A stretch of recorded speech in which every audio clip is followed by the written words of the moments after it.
सौरभ तिवारी जी, जौनपुर से।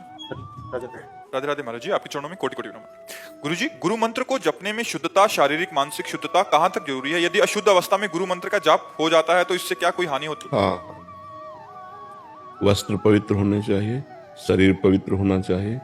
मुख में आचमन करने के बाद ही गुरु मंत्र जपा जाए। 3 बार आचमन करे पवित्र जल लेकर।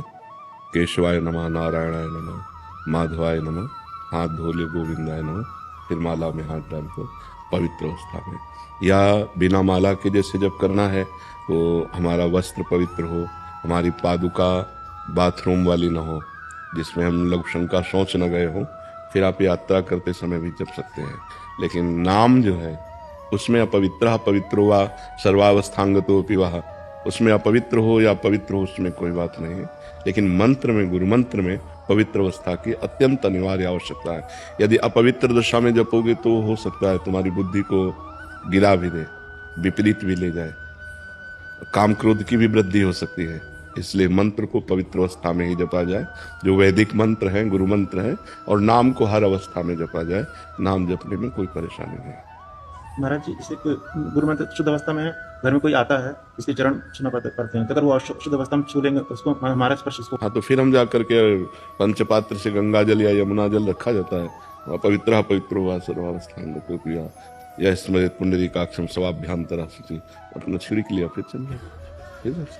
ऐसे जैसे माँ है और उसका छोटा बच्चा है और वो बार बार शौच करता है, उसको शौच को फेंकना है और बार बार नहाएगी थोड़ी, बार बार कपड़ा थोड़ी धोएगी, हाथ धोया और जल छिड़क लिया, अपने भजन में लगे। महाराज जी, 1-2 प्रश्न इसमें और आते हैं। महाराज जी, जैसे मंत्र का अभ्यास कर रहे हैं तो क्या वो एकदम बाथरूम में गए, यद्यपि नाम चलना चाहिए, 1-2 बार ऐसे निकल गया तो उसमें कोई अपराध नहीं, उसमें कोई अपराध नहीं। अभ्यास वसात जो हो रहा है वो बात अलग है, जानबूझकर हम नहीं फिर याद आया तो फिर नाम। हाँ बिल्कुल, उसमें कोई अपराध नहीं। महाराज जी, एक और था, जैसे किसी की सेवा में संलग्न है, मतलब जैसे कोई वृद्ध की सेवा कर रहे हैं, उस समय आप मंत्र जप सकते हैं। आप वृद्ध की सेवा कर रहे हैं, आप अंदर से मंत्र जप सकते हैं।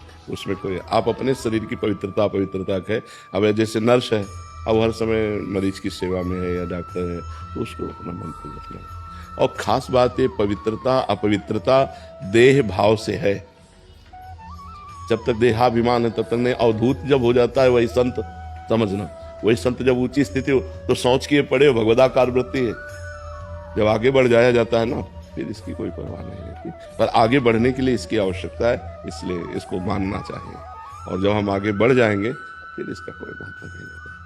जब शरीर ही हम नहीं हैं तो फिर इसका क्या महत्व रह जाता है। पर अभी शरीर हम हैं, इस बंधन से छूटने के लिए हमें शरीर की पवित्रता आवश्यकता है।